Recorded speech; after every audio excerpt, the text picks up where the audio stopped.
औज़ु बिल्लाहि मिनश्शैतानिर्रजीम बिस्मिल्लाहिर्रहमानिर्रहीम क़ाला क़ाला रसूलुल्लाह सल्लल्लाहु अलैहि वसल्लम खुद मा सफ़ा वदा मा कदर। अल्लाह के रसूल सल्लल्लाहु अलैहि वसल्लम ने फरमाया, अच्छी चीज़ जहाँ से मिले ले लो, बुरी चीज़ जहाँ भी हो छोड़ दो। इसमें कायनात के रसूल सल्लल्लाहु अलैहि वसल्लम ने ये कोई कदगन नहीं लगाई कि वो इंसान मुसलमान है गैर मुस्लिम है। अच्छी चीज़ जहाँ से मिले उसे ले लो, बुरी चीज़ जहाँ उसे छोड़ दो। पहले मैंने वीडियो जो है एक गैर मुस्लिम की अपलोड किया है, वो फितरत के ऐन मुताबिक है। उसने 10 टिप्स बताए हैं। पहले जो था कि अमन सुकून कहाँ होता है, अमन सुकून उसने कहा अंदर होता है। अब दूसरी वीडियो उसकी ज़ुबानी समाअत फरमाएं, आपके इल्म के अंदर तजर्बात के अंदर इजाफा होगा। और मेरी गुजारिश यही है कि मेरी वीडियो को सब्सक्राइब कर दें यूट्यूब पर और शेयर भी कर दें यूट्यूब पर, और इसी तरह से फेसबुक पर आप उसे लाइक कर दें और लाइक करके दूसरे को शेयर भी कर दें। आपकी बड़ी मेहरबानी होगी। उस दूसरी वीडियो को आप समाअत फरमाएं उसी की ज़बानी, उसी शख्स की ज़बानी जिसने जो है ना पहली वीडियो दी है, उसी की ज़बानी उस वीडियो को आप समाअत फरमाएं। समाअत फरमाएं। अपने आप से प्यार, अपने आप से प्यार, अपने आप से प्यार। उसके घर के पास में एक पहाड़ था जहाँ पर रोज सुबह जाता, उस पहाड़ पर थोड़ी देर के लिए वो बैठता, फिर वापस आ जाता। तो रोज की तरह वो सुबह सुबह जा रहा था।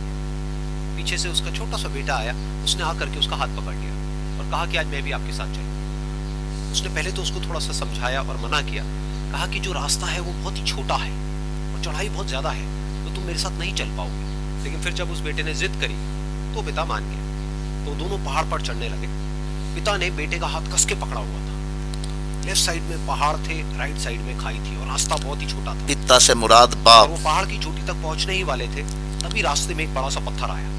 क्योंकि पिता उस रास्ते पर रोज आता था तो उसको पता था कि वहां पे पत्थर है, तो वो साइड से निकल गया। लेकिन जो बेटा था उसका ध्यान कहीं और था, तो उसका घुटना जा करके उस बड़े से पत्थर पर टकरा गया। तो फिर उस बच्चे के मुंह से एक चीख निकली। और जैसे ही वो चीखा, उसकी आवाज उन पहाड़ों में गूंजने लगी। इससे पहले उस बच्चे ने कभी भी अपनी आवाज की गूंज नहीं सुनी थी, तो उसे समझ नहीं आया कि क्या हो रहा है। वो अंदर से थोड़ा सा घबरा गया। उसे लगा कि शायद कहीं कोई है जो छुप करके उसको देख रहा है और उसका मजाक उड़ा रहा है। फिर उस बच्चे ने बोला, कौन हो तुम? तो जब उस बच्चे ने इस गूंज को सुना, उसे गुस्सा आ गया। उसे लगा कि कौन है ये जो मेरा मजाक उड़ाए चले जा रहा है। फिर उसने गुस्से से कहा, मैं तुम्हें छोड़ूंगा नहीं। और फिर जैसे ही उसने इस गूंज को सुना, वो घबरा गया। उसके पिता समझ गए थे कि क्या हो रहा है। उसने अपने पिता का हाथ कस के पकड़ लिया और उनसे पूछा, कौन है ये जो मुझे इतना तंग कर रहा है? कौन है ये जो मुझे इतना डरा रहा है? तो उसके पिता थोड़ा सा मुस्कुराए और उन्होंने खाई की तरफ देखा और जोर से बोला, मैं तुमसे बहुत प्यार करता हूं। ये सुनकर वो बच्चा हैरान हो गया। उसे समझ नहीं आया कि हो क्या रहा है, कि वही इंसान जो उसका मजाक उड़ा रहा है और उसको तंग कर रहा है, वो उसके पिता को बोल रहा है कि मैं तुमसे बहुत प्यार करता हूं। तो उसके पिता ने अपने बेटे को देखा और समझ गए कि उसके मन में क्या चल रहा है। और फिर दोबारा उन्होंने बोला, तुम बहुत अच्छे हो। और ये सुनकर उनका बेटा भी थोड़ा सा मुस्कुराया और पूछा अपने पिता से कि ये क्या हो रहा है। और फिर उसके पिता ने अपने बेटे को समझाया, ये जो आवाज तुम सुन रहे हो ना, ये किसी और की नहीं है, ये तुम्हारी ही आवाज है जो कि पहाड़ों में गूंज रही है। और तुम्हें अपनी ही आवाज सुनाई दे रही है। जैसा तुम बोलते हो ठीक वैसा ही तुम्हें सुनाई देता है। अगर तुम गुस्से से कुछ कहोगे तो पलट करके जो आवाज आएगी उसमें भी गुस्सा हो। ये समझने की बात है। अगर तुम कुछ अच्छा कहोगे तो आवाज भी अच्छी। ये है असल समझने की बात। इसी तरह से हमारी जिंदगी में भी होता है। जैसा तुम अपने मन में इस जिंदगी के बारे में सोचते हो, ये जिंदगी तुम्हारे लिए बिल्कुल वैसी ही सोचती है। अगर तुम मन ही मन अपने आप को ये बोलते रहोगे कि मेरी जिंदगी तो बहुत ही बुरी है, तो तुम्हारी जिंदगी सच में बुरी हो जाएगी। और अगर तुम अपनी जिंदगी से प्यार करोगे तो तुम्हारी जिंदगी भी तुमसे प्यार करेगी। ये बात उस बच्चे के दिमाग में घर करती है। और फिर वो दोनों उस पहाड़ की चोटी लेकिन बच्चे के दिमाग में यही बात घूम रही थी। और फिर वो बच्चा खिलखिला के हंसा और उसने अपने दोनों हाथ खोले और अपनी पूरी ताकत से बोला, मैं तुमसे बहुत प्यार करता हूं। आप तीसरी वीडियो समाअत फरमाएं। अपनी नजर को, एक बार की बात है, एक बहुत बड़ा नेता एक साधु के छोटे से आश्रम में गया, क्योंकि क्योंकि उसने बहुत सुना था उस साधु। अपनी नजर को दुरुस्त करो, उसके मन में आया अपनी कि मैं नजर। एक बार जाकर के देखता हूँ कि लोग इतनी तारीफ क्यों ये करते हैं। तीसरी कहानी है, तीसरी कहानी। छोटा सा कमरा था, खसूसी तवज्जो दे। वहाँ पर कुछ लोग बैठे हुए थे नीचे और साधु जी सामने बैठे, कुछ सवाल जवाब चल रहा है। जैसे ही वो अंदर गया, वो अकेला नहीं था, उसके साथ में 4 बॉडीगार्ड्स भी थे और उसको ये आदत थी कि जहाँ पर भी वो जाता था लोग अपनी जगह से खड़े हो जाते थे, उसकी तरफ देखते थे, हाथ जोड़ते थे, अपना सर झुकाते थे। लेकिन यहाँ पर ऐसा कुछ भी नहीं। साधु ने उसकी तरफ देखा तक नहीं, क्योंकि वो साधु किसी के सवाल का जवाब दे रहे थे। लेकिन नेता को इस बात पे गुस्सा आ गया। नेता को लगा कि ये मेरी बेइज्जती है, तो उस नेता ने साधु की बात को बीच में ही काटते हुए थोड़ा गुस्से से कहा, नेता, अफसर, अथॉरिटी। साधु ने उसकी तरफ देखा और बोले, आप थोड़ी देर रुकिए, पहले मैं इनके सवाल का जवाब दे लूं, उसके बाद में मैं आपसे बात करूंगा। तब तक अगर आप चाहें तो आप बैठ सकते हैं। बस साधु का इतना कहने की देर थी, नेता का चेहरा गुस्से से लाल हो गया और फिर उसने अपना सारा गुस्सा उस साधु के ऊपर निकाल दिया। अभी तक वो नेता बहुत ही तमीज से बात कर रहा था, यानी कि बात कर रहा था, अब वो उतरा है। नेता ने उस साधु को कहा, तुझे पता भी है मैं कौन हूं और तू किससे बात कर रहा है। साधु ने उसकी तरफ देखा और कहा, मुझे इससे कोई फर्क नहीं पड़ता कि आप कौन हैं, लेकिन आप जो कोई भी है, अगर आप चाहते हैं कि मैं आपके सवाल का जवाब दूं या आपसे बात करूं तो आपको कुछ देर रुकना होगा। और साधु के ये कहते ही नेता गुस्से से पागल हो गया और वहीं सबके सामने चीखने चिल्लाने लगा, अब मैं तुझे तेरी असली औकात दिखाऊं, तूने मुझसे पंगा लेकर के ठीक नहीं किया, तुझे पता भी है मैं तेरे बारे में क्या सोचता हूं। साधु ने फिर से उसकी तरफ देखा और बड़े ही प्रेम से कहा कि मुझे इससे कोई फर्क नहीं पड़ता, प्रेम, आप मेरे बारे में अमन से, आराम से, जो चाहे वो मेरे बारे में सोच। फिर उस नेता ने बोला कि तुझे सुनना चाहता है या नहीं, लेकिन मैं तुझे बताऊंगा यही सबके सामने कि मैं तेरे बारे में क्या सोचता हूँ। तू एक बहुत ही घटिया इंसान है, तू कोई साधु नहीं है, तू एक ढोंगी है, पाखंडी। और यहाँ पर जितने भी लोग बैठे हैं उन सब को बेवकूफ बना रहा है, फराडी है। तेरा बस एक ही मकसद है, इन लोगों की जेब में जितना भी पैसा है वो सब तेरे पास में आ, तू अपने फायदे के लिए इन लोगों का इस्तेमाल कर रहा है और अब मैं तुझे नहीं छोड़ने वाला, तेरा पर्दाफाश करके रहूंगा पूरी दुनिया के सामने। लेकिन उसके इतना बोलने के बाद उस साधु के चेहरे पर हल्की सी मुस्कान बनी ही रही। ये देखकर वो और दिल मिला गया और उसने कहा, अब बहुत हुआ, अब मैं यहाँ 1 मिनट भी नहीं रुकने वाला, लेकिन अभी भी तेरे पास में मौका है, अगर मुझसे माफी मांगनी है या मुझसे कुछ कहना है तो कह सकता है। इतना सब होने के बाद भी साधु बिल्कुल शांत और उनके चेहरे पर एक मुस्कान, शांत था, पूरा मन, अपनी आंखें बंद कर, पूरा मन था। फिर साधु ने अपनी आंखें खोली, हाथ जोड़े और कहा कि मुझे आपसे कोई गिला शिकवा नहीं, मुझे आपसे कोई गिला शिकवा, मेरे मन में आपके लिए कोई भी गलत ख्याल नहीं, गलत ख्याल नहीं। जो भी आपने मेरे बारे में कहा वो आपकी अपनी सोच थी, तो मुझे आप में कोई भी बुराई नजर नहीं आती, बिल्कुल नहीं, मुझे आप एक बहुत ही भले इंसान लगते हैं। और साधु के इतना कहते ही नेताजी का दिमाग 7वें आसमान पर पहुंच गया। उनके चेहरे पर एक अजीब सी खुशी थी, क्योंकि उस साधु ने वो ही कहा जो बाकी सब लोग उस नेता को कहते हैं। और वो खुशी खुशी उस आश्रम से अपने घर की तरफ चला और जा करके अपने पिताजी के साथ में बैठ गया। पिता बाप की आंखें बंद थी, अपने बाप को पता है, जिंदगी उन्होंने सिर्फ लोगों की सेवा करी और बदले में कुछ भी एक्सपेक्ट नहीं किया। कुछ देर बाद जब उन्होंने अपनी आंखें खोली और देखा अपने बेटे को अपने साथ बैठे, तो उनके बेटे के चेहरे पर आज एक अजीब सी खुशी थी जो आज से पहले उन्होंने कभी नहीं देखी। फिर उसने एक एक करके सब कुछ बताया कि आज क्या हुआ, किस तरह से वो आश्रम गया, वहां पर क्या हुआ, उसने क्या कहा, उन्होंने क्या कहा।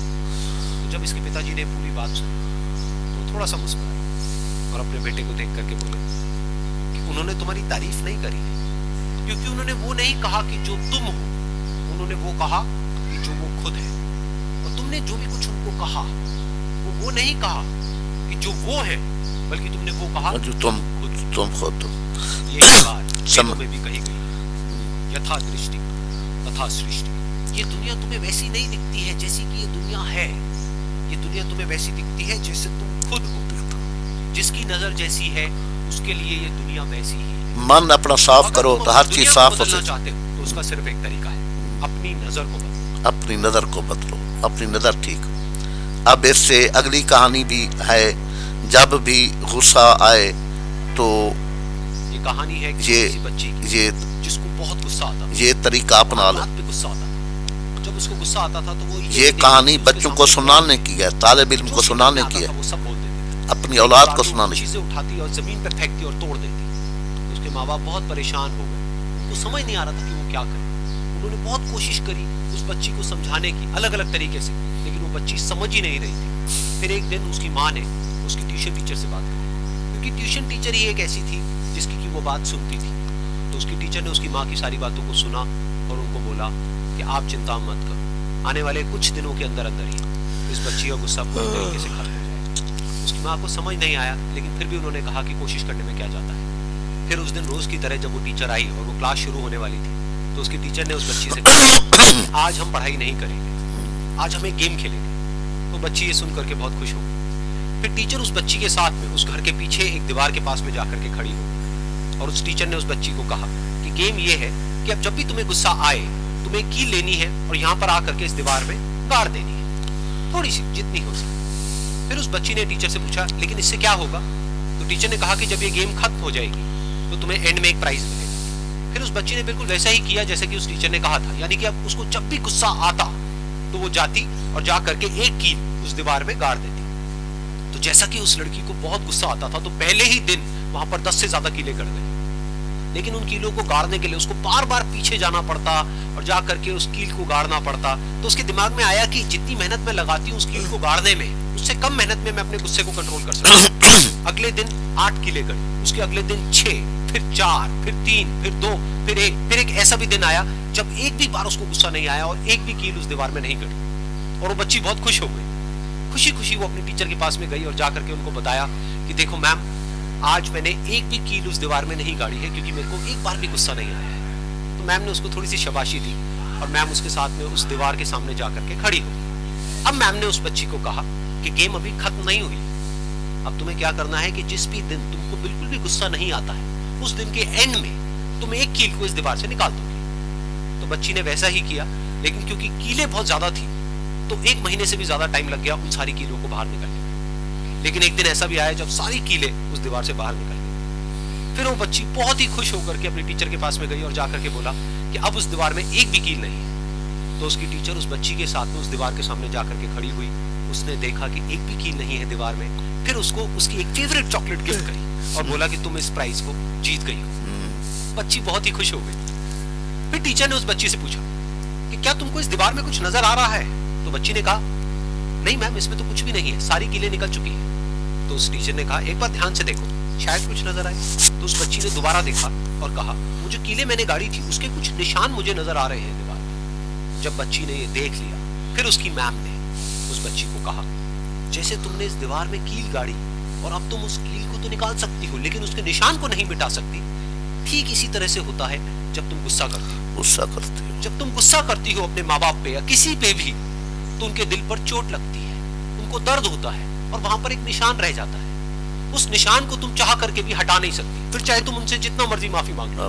ये सुनकर बच्ची को अपनी गलती का एहसास हुआ, वो रोने लगी और वो भागती हुई गई और अपनी माँ के पास में जाकर के उनसे गले लग गई और अपनी माँ को बोली कि मम्मा, मैं आज के बाद कभी गुस्सा नहीं करूँ, मुझे समझ आ गया मैंने क्या गलती करी। और उस दिन के बाद उस बच्ची ने कभी गुस्सा नहीं किया। ये थी सबक आमोज़ कहानी। आप तमाम अपने तालिब इल्मों को बताएं। दिल दुखी हो तो एक बार इसको सुन लो। एग्जामिनेशन को क्रैक करने की बहुत कोशिश करी, बहुत मेहनत करी, लेकिन उसके बाद भी उसको इस कहानी को भी गौर से सुनो। ये अंदर से ये पांचवी कहानी है। बहुत परेशान रहने लग गई, दुखी रहने लग गई। उसके पिता से अपनी बेटी की हालत देखी नहीं गई। फिर उन्होंने एक दिन अपनी बेटी को बुलाया और उन्होंने अपनी बेटी को कहा कि तुम मेरे साथ एक बार किचन में चलो, मुझे तुम्हें कुछ दिखाना है। किचन में पहले से ही उन्होंने गैस स्टोव के ऊपर 3 बोल रखे हुए थे। फिर उन्होंने उन तीनों बोल्स के अंदर पानी भरा, एक के अंदर कुछ आलू डाले, एक के अंदर कुछ अंडे और एक के अंदर कॉफी बीन्स, और उसको उबलने के लिए छोड़ दिया। उसके बाद में 5 मिनट हो गए, 10 मिनट हो गए, 20 मिनट हो गए और वो वहां पर खड़े रहे अपनी बेटी के साथ में और उसको देखते रहे।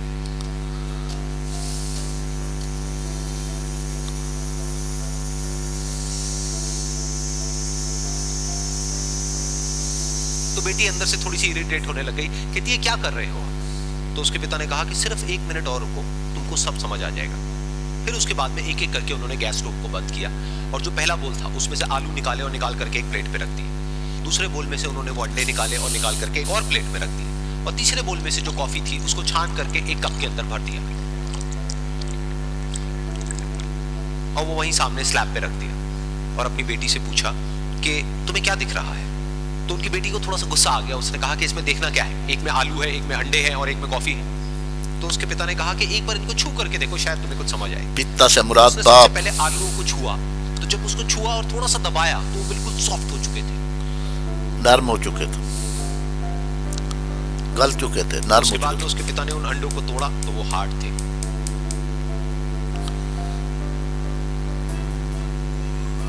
उबले हुए अंडे जो है वो सख्त हो उसके गए। पिता ने वो कॉफी वाला कप उठाया और अपनी बेटी को कहा कि एक बार इसको सूंघ करके देखो। तो जब उनकी बेटी ने उस कॉफी को सूंघा तो उसके चेहरे पर एक स्माइल आ गई। फिर उसके पिता ने अपनी बेटी को कहा कि तुमने ध्यान से देखा कि क्या हुआ यहाँ पर?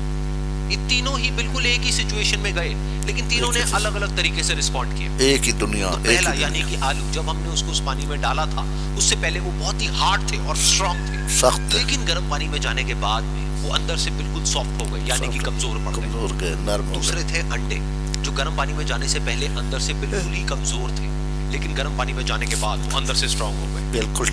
तीसरी थी कॉफी, जिसने कुछ ऐसा किया जो इन दोनों से बिल्कुल अलग था, यानी कि उसने उस गर्म पानी में जाने के बाद में खुद को नहीं बदला, बल्कि उस पानी को ही बदल दिया। पानी को बदल दिया। बिल्कुल इसी तरह से हमारी जिंदगी में भी होता है। जिंदगी में होता है। तुम्हारे ऊपर है कि तुमको तीनों में से क्या बनना है। एक, आलू के जैसा, यानी कि जब तुम्हारी जिंदगी में कोई मुश्किल आए तो तुम अंदर से पूरी तरह से टूट जाओ, यानी कि कमजोर पड़ जाओ, कमजोर हो जाओ। दूसरा, अंडे के जैसा, यानी कि जैसे ही तुम्हारी जिंदगी में कुछ मुश्किलें आए तो मुश्किलें तुमको अंदर से तोड़े नहीं, बल्कि तुम अंदर से और स्ट्रांग हो जाओ। या फिर तीसरा, यानी कि कॉफी के जैसा, मतलब कि जब तुम्हारी जिंदगी में कुछ मुश्किलें आए तो तुम ना सिर्फ उन मुश्किलों का डट करके सामना करो, बल्कि अपनी जिंदगी को ही बदल दो। ये अच्छी कहानी। इससे अगली कहानी भी ये मुतलका है, ज्यादा डरना। ये कहानी है दो दोस्तों, अंदर से होता है, बाहर से नहीं होता। ये छठी, एक बार वो दोनों किसी काम से सातवीं कहानी है, वापस अपने गांव लौट गए। सातवीं कहानी है। उनके गांव तक पहुंचने के लिए उनको एक घने जंगल से होकर के गुजरना था, और जब वो उस जंगल से गुजर रहे थे तो एक दोस्त को प्यास लगी और वो पानी ढूंढने के लिए रास्ता भटक गए। थोड़ी ही देर बाद शाम हो गई और रात होने ही वाली थी, तो उन दोनों की नजर एक गुफा पे पड़ी जो कि पेड़ों से घिरी हुई थी चारों तरफ से। तो उन्होंने सोचा कि ये गुफा, ठीक है, झोंपड़ी, झोंपड़ी। तो दोनों ने कुछ लकड़ियां इकट्ठी करी, उस गुफा के अंदर गए और आग जला करके वहां पे बैठ गए। रात का वक्त था, गुफा के अंदर आग जल रही थी, बाहर बिल्कुल अंधेरा था और कुछ जानवरों की आवाजें आ रही थी। तो उन दोनों में से जो एक दोस्त था वो अंदर ही अंदर डरने लगा, क्योंकि उसने भूत प्रेतों की बहुत कहानियां सुनी थी कि रात के वक्त जंगल में कुछ भयानक आत्माएं भटकती हैं। ये कहानियां पढ़ते हैं अक्सर बच्चे। भटका हुआ आदमी मिल जाए तो उसको नहीं छोड़ती। तो जब उसने भूत प्रेतों की बात अपने दोस्त से करी तो उसके दोस्त ने हंसते हुए उससे पूछा, क्या कभी तूने किसी भूत को देखा है?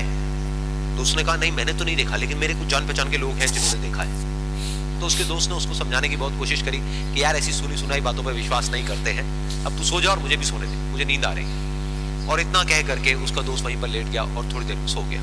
लेकिन वो जो अंदर से डरा हुआ था वो लेट तो गया, लेकिन उसको नींद नहीं आ रही थी। उसको लग रहा था कि शायद यहाँ पर कहीं कोई है जो छुप करके कहीं से उसको देख रहा है।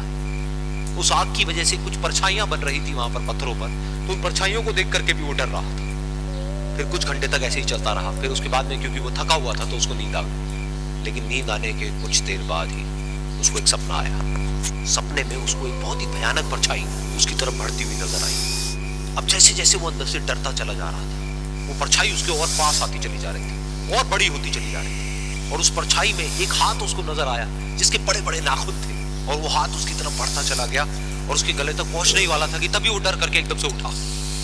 फिर उसने अपने दोस्त की तरफ देखा जो कि सो रहा था, उसको पकड़ करके जोर से उठाया। फिर उसने अपने दोस्त को बताया कि उसके साथ में क्या हुआ। तो उसका दोस्त फिर हंसने लगा। फिर उसके दोस्त ने उसको कहा, अब अगर दोबारा से तुझे वो परछाई दिखे तो तू वही कहियो जो मैं तुझे कह रहा हूं कहने के लिए, फिर देखते हैं वो परछाई तेरा क्या करती है। तुझे अपने अंदर ही अंदर बोलना है, मैं तुझसे नहीं डरता, सामने आ। तो उसके दोस्त ने वैसा ही किया। थोड़ी देर बाद दोबारा से उसको सपने में वही परछाई नजर आई और वो परछाई धीरे धीरे उसकी तरफ बढ़ने लगी। लेकिन इस बार वो उस परछाई से डरा नहीं, बल्कि अपनी पूरी हिम्मत जुटा करके उसने वही कहा, मैं तुझसे नहीं डरता, सामने आ। मैं तुझसे नहीं डरता, सामने आ। मैं तुझसे नहीं डरता, सामने आ। जैसे जैसे वो ये बोलने लगा वो परछाई छोटी होने लगी और उससे दूर होने लगी। वो बोलता रहा, वो परछाई छोटी होती रही और धीरे धीरे वो परछाई दिखनी बंद हो गई। बिल्कुल ऐसा ही हमारी जिंदगी में भी होता है। हमारे अंदर जितने भी डर है, उससे हम जितना डरते हैं हम उतना ही छोटे होते चले जाते हैं और वो डर उतने ही बड़े होते चले जाते हैं। लेकिन अगर हम अपने अंदर के डरों से नहीं डरते हैं और उसका सामना करते हैं तो दुनिया का ऐसा कोई भी डर नहीं है जो कि हमें डरा पाए। दुनिया का कोई ऐसा डर नहीं। ये सबक आमोज़ कहानी है। इससे अगली सबक आमोज़ कहानी है, डू नॉट एक्ट लाइक बंदरों की तरह करे। ये बहुत बड़ी बड़ा सा पिंजरा लिया, उसके अंदर 5 बंदरों की कहानी, और वहां पर एक सीढ़ी लगा दी। बंदरों की तरह ना हो जाओ, अपने अक्ल से काम लो। टॉप पर कुछ केले रख दिए फिर उन साइंटिस्ट ने क्या किया कि जैसे ही कोई भी बंदर उस सीढ़ी पर चढ़ता केलों तक पहुंचने के लिए, तो ऊपर से ठंडे पानी की बारिश करने लग जाता। तो जैसे ही वो ठंडा पानी गिरता उस बंदर के ऊपर जो कि सीढ़ी पर चढ़ रहा था, वो फटाफट से नीचे आता तो पानी बंद हो जाता। फिर दोबारा से कोई और बंदर उस सीढ़ी पर चढ़ता उन केलों तक पहुंचने के लिए, दोबारा से यही होता। दोबारा से ऊपर से ठंडे पानी की बारिश होती, वो बंदर जैसे ही नीचे आता दोबारा से बारिश बंद हो जाती। तो बंदरों ने इसका मतलब ये निकाला कि जैसे ही कोई भी सीढ़ी पर चढ़ता है तो ऊपर से ठंडा पानी गिरता है। फिर उसके बाद में जैसे ही कोई भी बंदर उस सीढ़ी पर चढ़ने की कोशिश भी करता तो बाकी के बंदर सब इकट्ठे होकर के उसको पकड़ते, उसको मारते, उसको पीटते और उसको नीचे गिरा देते। फिर दोबारा कोई कोशिश करता, दोबारा उसके साथ भी ऐसा ही होता। फिर उन साइंटिस्ट ने क्या किया कि उन 5 बंदरों में से एक बंदर को उस पिंजरे में से निकाला और उसकी जगह एक नए बंदर को उस पिंजरे के अंदर डाल दिया। अब उस बंदर को नहीं पता था कि यहाँ पर क्या खेल चल रहा है। उसको जैसे ही सीढ़ी के ऊपर वो केले नजर आए, वो फटाफट से उस सीढ़ी के ऊपर चढ़ने लगा। अब की बार साइंटिस्ट ने कोई बारिश नहीं करी, लेकिन फिर भी जो बाकी के बंदर थे उन्होंने इसको पकड़ा, सीढ़ी से नीचे उतारा और मारने पीटने लगे। इस बंदर को समझ नहीं आया कि मेरे को क्यों मारा जा रहा है, तो उसने दोबारा कोशिश करी। जैसे उसने दोबारा कोशिश करी, दोबारा से उन 4 बंदरों ने वही किया। तो अब इस नए बंदर के दिमाग में क्या बैठ गया कि सीढ़ी पर चढ़ना मना है, अगर सीढ़ी पर चढ़ते हैं तो मार पड़ती है। वो सीढ़ी पर चढ़ना क्यों मना है और क्यों मार पड़ती है वो उसको नहीं पता था, बट उसके दिमाग में ये बैठ गया कि इस सीढ़ी पर नहीं चढ़ना है, ना किसी को चढ़ने देना है। फिर दोबारा से उन साइंटिस्ट ने क्या किया कि जो पुराने 4 बंदर थे उसमें से एक बंदर को निकाला और एक नए बंदर को उसी जगह पर डाल दिया। अब इस नए बंदर ने भी वही किया जो इससे पहले वाले ने किया था, यानी कि वो भागता हुआ गया, उस सीढ़ी के ऊपर चढ़ने की कोशिश करी, उन केलों तक पहुंचने की कोशिश करी। बाकी 4 इकट्ठे हो गए और उन्होंने उसको मारा पीटा, सीढ़ी से नीचे गिरा। उसको कुछ समझ नहीं आया, उसने दोबारा कोशिश करी, दोबारा उसके साथ यही हुआ। और अब इस बंदर के दिमाग में भी यही बैठ गया कि सीढ़ी पर चढ़ना मना है और सीढ़ी पर चढ़ने से मार पड़ती है। फिर साइंटिस्ट ने एक एक करके जो पुराने 3 बंदर बचे हुए थे उसमें से भी एक एक करके उन बंदरों को निकाला और उनकी जगह पर 3 नए बंदर आ गए। अब ये 5 बंदर नए थे और किसी को भी ये नहीं पता था कि उस सीढ़ी पर चढ़ना मना क्यों है, लेकिन उन सबके दिमाग में बैठा हुआ था कि सीढ़ी पर चढ़ने से मार पड़ती है। तो कोई भी कोशिश नहीं कर रहा, जबकि अब कोई ठंडे पानी की बारिश भी नहीं हो रही। वो चाहते तो आराम से उस सीढ़ी पर चढ़ते, केले तोड़ते और आपस में बांट करके खा लेते। बिल्कुल ऐसा ही हम लोगों के साथ भी होता है, यानी कि इंसानों के साथ भी होता है। हजारों साल पहले कोई प्रथा बनी होती है, कोई रीति रिवाज होता है जिसके पीछे कोई ना कोई वजह होती है, कोई कहानी बनी होती है, खत्म होने के बाद भी कहानी चलती रहती है, चलते ही रहते हैं। इतनी हिम्मत नहीं होती है ये पूछने की कि हम क्या कर रहे हैं, क्यों कर रहे हैं। बस सबको ये पता होता है कि ऐसा ही होता है, रिवाज। तो वो एक्सपेरिमेंट जिसके बारे में अभी मैंने आप लोगों को बताया, यानी कि वो बंदरों का एक्सपेरिमेंट, उसमें तो बेचारे बंदर हैं, जानवर हैं, वो तो नहीं सोच सकते, उनको नहीं पता है कि क्वेश्चन कैसे पूछते हैं। लेकिन अगर हम इंसान होने के बावजूद भी क्वेश्चन ना करें, सवाल ना हमारे में और जानवरों में क्या फर्क है, सोचिए। इससे अगली कहानी जो है, खुद को किसी छोटा सा गांव था, वहां पर एक आदमी पहाड़ पर पत्थर तोड़ने का काम करता था। उसको अपनी जिंदगी से कोई गिला शिकवा नहीं, पूरा दिन वो ये सबक अमोज कहानी है। जो थोड़ा बहुत पैसा मिलता वो जा करके अपने परिवार के साथ में थोड़ा सा टाइम स्पेंड करता, अपनी किस्मत चैन से सो जाता। अपनी किस्मत को रोज की तरह वो अपना काम खत्म करके अपनी किस्मत को कैसे बेहतर बनाया जाता है, ये लाइफ चेंजिंग स्टोरियां हैं। ये जरूर देखें, अपने बच्चों को जरूर दिखाएं। पत्थर तोड़ने का काम करता हूँ और एंड में मेरे को थोड़े से पैसे मिलते हैं जिसमें मुश्किल से मेरा और मेरे परिवार का गुजारा होगा। काश कुछ ऐसा हो जाए कि कहीं से मुझे कोई ऐसी शक्ति मिल जाए कि जो भी मैं चाहता हूँ वो सच हो जाए। वो अपने घर पर गया, उसने खाना खाया, लेकिन उसका ध्यान खाने की तरफ नहीं था, उसके दिमाग में यही ख्याल चल रहा। उसके बाद में वो यही सोचते सो गया। कोई मुझे ऐसा ख्वाब मिल जाए जो मैं जो चाहूँ तो सपने में उसने देखा कि रोज की तरह वो अपना काम खत्म करके अपने घर लौट रहा था। रास्ते में उसने एक बहुत ही बड़ा घर देखा और उसके मन में आया कि काश ये घर मेरा होता और मैं इसका मालिक होता। ये चाहत, सोचते ही चाहत कभी बंद नहीं होती, चाहत कभी बंद। यकीन ही नहीं हो रहा था कि जो उसने सोचा वो बन चुका है। लेकिन उसकी खुशी ज्यादा देर नहीं टिक पाई, क्योंकि उसको एकदम से एक शोर सुनाई दी। उसने अपने घर के बाहर देखा कि एक बहुत बड़ी रैली निकल रही है, जिसमें बीचों बीच एक पॉलिटिशियन है जो ऐसे ऐसे हाथ हिला रहा है। और पर जितने भी लोग खड़े थे सब उसके नाम के नारे लगा रहे थे, उसके आगे हाथ जोड़ करके खड़े थे, सब उसको देखने के लिए तड़प रहे थे। तब उसको ये एहसास हुआ कि मैं कितना छोटा हूँ उसके आगे। और फिर उसके अंदर से एक ख्याल उठा कि काश मैं ये पॉलिटिशियन होता और मेरे पास भी इतनी ही पावर होती जितनी कि इसके पास में। बस उसका इतना सा सोचने की देर थी, वो पॉलिटिशियन बन गया। उसकी खुशी का ठिकाना नहीं था, क्योंकि उसके आसपास में हजारों लोगों की भीड़ थी और सब उसको देखने के लिए तरस रहे थे, तड़प रहे थे।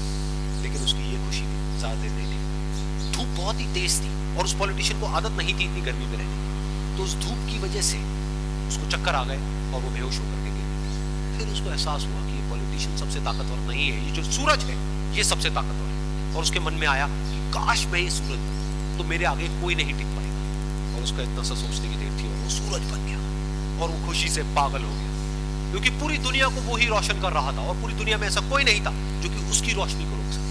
लेकिन उसकी ये खुशी भी ज्यादा देर नहीं रही, क्योंकि कुछ ही देर बाद आसमान में कुछ काले बादल आए जिन्होंने की सूरज की रोशनी को रोक दिया। फिर उसको एहसास हुआ कि इस दुनिया में ऐसा भी कोई है जिसमें दम है उसकी रोशनी को रोकने का। और उसके मन में एक ख्याल उठा कि काश मैं वो बादल बन जाऊं। और वो बादल बन गया और आसमान में उड़ने लगा। उसको ऐसा लगा कि मैं आसमान में उड़ रहा हूं और अब मैं जहां चाहे वहां जा सकता हूं। लेकिन कुछ देर बाद हवा एक बहुत तेज हवा का झोंका आया जो कि उन बादलों को उड़ा कर गया। और फिर उसे ये समझ आया कि ये जो बादल है वो सूरज की रोशनी को तो रोक सकते हैं लेकिन हवा को नहीं रोक सकते। ये हवा उनको बहा करके ले जाती। फिर उसके मन में आया कि काश मैं ये हवा बन जाऊं। और वो हवा बन गया। हवा बनने के बाद में उसको अपने अंदर एक अलग ही ऊर्जा का अनुभव हुआ। वो चाहे तो आराम से बहता और चाहे तो आंधी बन करके, तूफान बन करके, जिसको भी चाहे उड़ा करके ले जाता। उसको ये विश्वास होने ही लगा था कि इस दुनिया में सबसे ज्यादा शक्तिशाली मैं हूं। लेकिन तभी उसके सामने आया एक पहाड़। उसने अपनी पूरी ताकत लगा दी लेकिन उस पहाड़ को वो इतना सा भी नहीं हिला। तब उसको एहसास हुआ कि इस दुनिया में कोई है जो हवा से भी ज्यादा शक्तिशाली है, जिसमें ज्यादा ताकतवर है, शक्तिशाली। उसके मन में आया कि काश पहाड़, काश पहाड़, वो पहाड़ बन। लेकिन हर बार इस बार भी उसकी खुशी ज्यादा देर तक नहीं थी। उसको एक जानी पहचानी सी आवाज सुनाई दी और साथ ही साथ उसको दर्द होने लगा, जैसे कि कोई है जो उसको तोड़ रहा है, उसको मार रहा है। तो दर्द से वो चीखने लगा और उसके मन में आया कि काश मैं वो बन जाऊं जो कि इस पहाड़ को तोड़ने का दम रखता है। लेकिन इस बार उसकी एक ख्वाहिश पूरी नहीं हुई। वो रोने लगा, चीखने लगा, चिल्लाने लगा। उसने अपनी पूरी जान लगा दी लेकिन इस बार वो नहीं। पहले तो वो था ही, दर्द बढ़ता ही चला जा रहा था और दर्द की वजह से एकदम से उसकी नींद खुली और सामने शीशा था। उसने शीशे में देखा और उसको समझ आया कि सपने में मैं वो क्यों नहीं बन पा रहा था जो मैं बनना चाहता था, क्योंकि असलियत में मैं वो ही हूँ। असलियत में वही हूँ। Super power.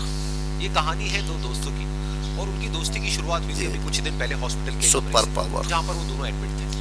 तो दोनों में से ये इंसान की सोच जो है वो सुपर पावर अटैक आया था, जिसकी वजह से गर्दन के नीचे की उसकी पूरी बॉडी पैरालाइज हो गई थी और वो अपनी एक उंगली तक नहीं हिला सकता था। और पूरे दिन जो भी नर्स उसके पास में आती वो उसको एक ही बात कहती कि मुझे कोई ऐसा इंजेक्शन दे दो जिससे कि मैं मर जाऊं, अब मैं और जीना नहीं चाहूँ, ऐसी जिंदगी का मैं क्या करूँ। तो उसका जो दोस्त था उस कमरे में, क्योंकि वो चल फिर सकता था, तो रोज सुबह और रोज शाम को उस कमरे में एक खिड़की थी, उसके पास में जाकर के खड़ा हो जाता और अपने दोस्त को बताता कि उस खिड़की के बाहर क्या चल रहा है। बिल्कुल नीला आसमान है, सफेद बादल है, हल्की हल्की हवा चल रही है और कुछ पंछी उड़ रहे हैं। एक बहुत ही सुंदर बीच है जहां पर कुछ बच्चे मिट्टी के खिलौने बना रहे हैं। कुछ लोग हैं जो वहां पर बैठे हुए बस समुद्र की लहरों को देख रहे हैं। कुछ लोग जॉगिंग कर रहे हैं, कोई एक्सरसाइज कर रहा है, कोई पतंग उड़ा रहा है। वहां पर एक आइसक्रीम की स्टॉल है जहां पर कुछ लोग आकर के आइसक्रीम खा रहे हैं। और सनसेट के टाइम पे जो पानी है वो पूरा गोल्डन हो जाता है और चमकने लगता है। तो शुरू में तो जब उसने वो सब बताना शुरू किया तो उसके दोस्त के ऊपर ज्यादा असर नहीं हुआ, लेकिन धीरे धीरे उसके अंदर जीने की चाह जागने लगी। अब वो सुबह का इंतजार करने लगा कि जल्दी से सुबह हो और मुझे बताएं आज यहाँ पर उम्मीद। कुछ दिन तक ऐसे ही चलता रहा। फिर एक दिन जब वो सुबह उठा तो उसने देखा कि सामने वाला बेड खाली है। फिर उसने नर्स को बुलाया और उससे पूछा कि क्या वो डिस्चार्ज हो गया है। तो नर्स ने कहा कि आपको तो उन्होंने बताया होगा, उनके पास कुछ ही दिन बाकी थे और कल रात को ही उनकी डेथ हो गई। ये सुन करके उसके अंदर की उम्मीद पूरी तरह से टूट गई, क्योंकि सिर्फ उसका दोस्त ही था जिसने उसको बाहर की दुनिया से जोड़ा हुआ था, जिसकी वजह से वो जान पाता था कि बाहर क्या हो रहा है और ये दुनिया कितनी खूबसूरत है। कुछ दिन तक तो वो रोता रहा, उसने जीने की चाह छोड़ दी। लेकिन दूसरी ही तरफ से उसके अंदर कहीं ना कहीं एक नई चाह पैदा हुई कि काश मरने से पहले एक बार मैं खुद अपनी आंखों से देखूं इस खिड़की के बाहर कि दुनिया कैसी है। जैसे जैसे उसकी ये चाह बढ़ने लगी, उसके अंदर एक अजीब सी एनर्जी महसूस हुई। और फिर एक दिन उसने अपनी पूरी ताकत लगा दी और किसी तरीके से वो बेड से नीचे गिरा और पकड़ पकड़ करके किसी तरह से उस खिड़की तक पहुंचा। फिर उस खिड़की को पकड़ करके वो खड़ा हुआ और खिड़की के बाहर देख लिया। लेकिन खिड़की के बाहर देखते ही वो गुस्से से भर गया। उसने जोर से नर्स को आवाज लगाई और जैसे ही नर्स आई उसने नर्स से पूछा, ये तुमने क्या किया, ये खिड़की के बाहर काली दीवार क्यों खड़ी कर दी। तो नर्स को समझ नहीं आया वो क्या बोल रहा है। वो बोली कि मुझे 5 साल हो गए हैं यहाँ, जब से मैं आई हूँ तब से तो ये काली दीवार यहाँ पर है। तब जा करके उसको समझ आया कि उसका वो दोस्त उससे झूठ बोल रहा था। और उसने नर्स से पूछा, अगर ये काली दीवार पिछले 5 साल से यहाँ पर है तो मेरे दोस्त ने मुझसे झूठ क्यों कहा। तो तो नर्स थोड़ा सा मुस्कुराई और बोली कि मैं ये तो नहीं जानती कि उन्होंने आपसे झूठ क्यों कहा, लेकिन मैं इतना जरूर जानती हूँ कि जो भी कुछ उन्होंने आपसे कहा उसी वजह से आप अभी अपने पैरों पर खड़े हैं। मोहतरम इस हज़रात, कहानी से हमको ये सीखने को मिलता है कि जो हमारे शब्द हैं, जो हमारे वर्ड्स हैं, जो हम अपने मुंह से बाहर निकालते हैं, उसमें इतनी पावर है जिसकी कोई हद नहीं। वो किसी आदमी को गिरा भी सकते हैं और उसको उठा भी सकते हैं। तो अब आपके ऊपर है कि आप अपनी इस पावर को यूज करते हो या मिसयूज करते हो। मोहतरम हज़रात, इसी वजह से अल्लाह के रसूल सल्लल्लाहु अलैहि वसल्लम ने फरमाया था कि अच्छी बात जो है सदका है। एक बार एक छोटी सी बच्ची आखिरी कहानी है, जरूर देखे। दुकानदार का ध्यान उसकी तरफ नहीं गया क्योंकि और भी बहुत सारे लोग खड़े हुए थे। उसने दुकानदार को कई बार बुलाया, लेकिन वहां पर भीड़ इतनी थी कि दुकानदार का ध्यान उसकी तरफ गया ही नहीं। और फिर उस बच्ची को थोड़ा सा गुस्सा आया तो उसने अपनी मिट्टी की गुल्लक ले करके वही काउंटर पर जोर से रख दी, जिसके बाद में जो दुकानदार था और जितने भी लोग खड़े थे वो सब उस बच्ची की तरफ देखने लग गए। और फिर उस दुकानदार ने उस बच्ची से पूछा, बेटे आपको क्या चाहिए? तो वो बड़े ही भोलेपन से बोली कि मुझे एक चमत्कार चाहिए। ये सुन करके दुकानदार को कुछ समझ नहीं आया, ना ही वहां पर जो लोग थे उनको कुछ समझ में आया, और सब उसकी तरफ देखने लगे। फिर दुकानदार ने बोला, बेटे चमत्कार तो यहाँ पर नहीं मिलता है। तो बच्ची को लगा कि वो उससे झूठ बोल रहा है, तो बच्ची ने कहा कि मेरी गुल्लक में बहुत पैसे हैं, आप बताओ आपको कितने पैसे चाहिए, लेकिन मैं आज यहाँ से चमत्कार लेकर के ही जाऊंगी। तो वहीं काउंटर पे एक और आदमी खड़ा था, उसने उस बच्ची से पूछा कि बेटे क्यों चाहिए तुमको चमत्कार? तब उस बच्ची ने अपनी कहानी बताई कि अभी कुछ दिन पहले मेरे भाई के सर में बहुत तेज दर्द हुआ, तो मेरे पापा मम्मी उसको हॉस्पिटल ले गए। उसके बाद कई दिन तक मेरा भाई घर नहीं आया। तो मैंने कई बार अपने पापा से पूछा, लेकिन उन्होंने मुझे कुछ नहीं बताया। उन्होंने बार बार यही कहा कि वो आ जाएगा, वो कल आ जाएगा, वो कल आ जाएगा, लेकिन वो आ ही नहीं रहा था। तो मैंने देखा कि मम्मी रो रही है। अब पापा मम्मी को कह रहे थे कि उसकी दवाइयों के लिए और उसके इलाज के लिए जितने पैसे चाहिए उतने मेरे पास में नहीं है, अब उसको कोई चमत्कार ही बचा सकता है। तब मुझे लगा कि अगर मेरे पापा के पास में इतने पैसे नहीं भी हैं तो क्या हुआ, मेरे पास में तो है। तो मैंने जितने भी पैसे जोड़ रखे हैं वो सारे लेकर के मैं इस दवाई की दुकान पर है। फिर उस आदमी ने उस बच्ची से पूछा, कितने पैसे हैं तुम्हारे पास में? ये सुनते ही उस बच्ची ने अपनी गुल्लक उठाई, जमीन पर फेंकी और तोड़ दी और पैसे गिनने लग गई। बाकी सब लोग खड़े होकर के उसको देख रहे थे। थोड़ी देर बाद उसने सारे पैसे अपने हाथ में इकट्ठे किए और बोली, मेरे पास में पूरे 19 रुपए हैं। वो जो आदमी वहां पर खड़ा था वो थोड़ा सा मुस्कुराया और बोला कि अरे तुम्हारे पास में तो पूरे पैसे हैं, इतने का ही तो आता है चमत्कार। ये सुनकर के वो बच्ची बहुत खुश हो गई और बोली कि चलो मैं आपको अपने पापा से मिलवाती हूँ। बाद में पता लगा कि वो आदमी कोई आम आदमी नहीं था, बल्कि एक बहुत बड़ा न्यूरोसर्जन था, और उसने सिर्फ 19 रुपए में उसके भाई की सर्जरी करी और कुछ ही दिन बाद वो ठीक होकर के घर वापस आ गए। फिर कुछ दिन बाद वो बच्ची, उसका भाई, उसके पापा, उसकी मम्मी चारों एक साथ बैठे हुए थे और बात कर रहे थे। तो उसकी मम्मी ने उसके पापा से पूछा कि अब तो बता दो ये चमत्कार आपने किया कैसे? तो उन्होंने अपनी बेटी की तरफ देखा और बोले, ये चमत्कार मैंने नहीं, इसने किया।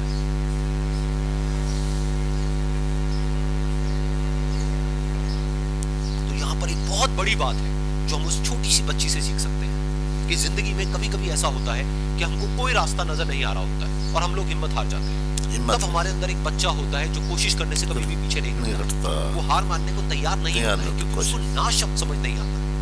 वो बच्चा जिसके लिए कुछ भी नामुमकिन नहीं है, क्योंकि वो हर हाल में कोशिश करता ही रहता है। मोहतरम हज़रात, ये कहानी जो है ये संदलीप मेशवानी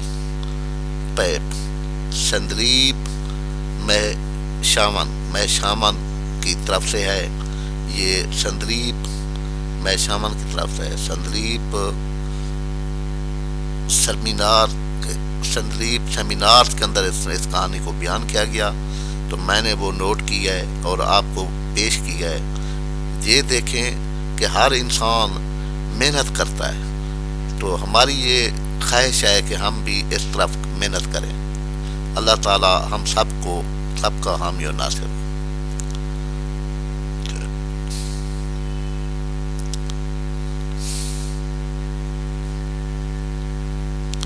मोहतरम हज़रात, ये आपने कहानियाँ सुनी हैं, ये 10 टिप से एक पहले था, बाकी 9 जो है इसमें आ गए हैं। आप खुद भी देखें, अपने बच्चों को दिखाएं, लाजमी दिखाएं, हर सूरत में दिखाएं। ये छोटे ये लाइफ चेंजिंग कहानियाँ हैं। संदीप जो है एक हिंदू है, वो स्कॉलर है, तो उसने ये इस कहानी को अपने एक सेमिनार के हवाले से बयान किया है। इससे जो है हमारी जो हालात हैं, हमारे रवैये हैं, हमारे मुआशरे के अंदर जो चीज़ें हैं, ये सारी की सारी इस्लाम ने हमें पहले से बताई है। लेकिन सिर्फ और सिर्फ एक रास्ता है जो इंसान को खुदा तक मिलाने का ज़ाहिर ना हो सका। बहुत सारे लोग रास्ते में गुम हो गए, कुरान और हदीस पाक को, अल्लाह के रसूल सल्लल्लाहु अलैहि वसल्लम की रहनुमाई हासिल ना की, जिसकी वजह से वो टामक। लेकिन ये जो काम की बातें हैं ये सारी इस्लाम की हैं, अल्लाह और उसके रसूल ने बताई हैं।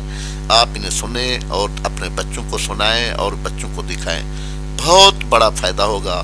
और यूट्यूब पर जो है ना, इसको जो है आप लाइक कर दें, शेयर कर दें।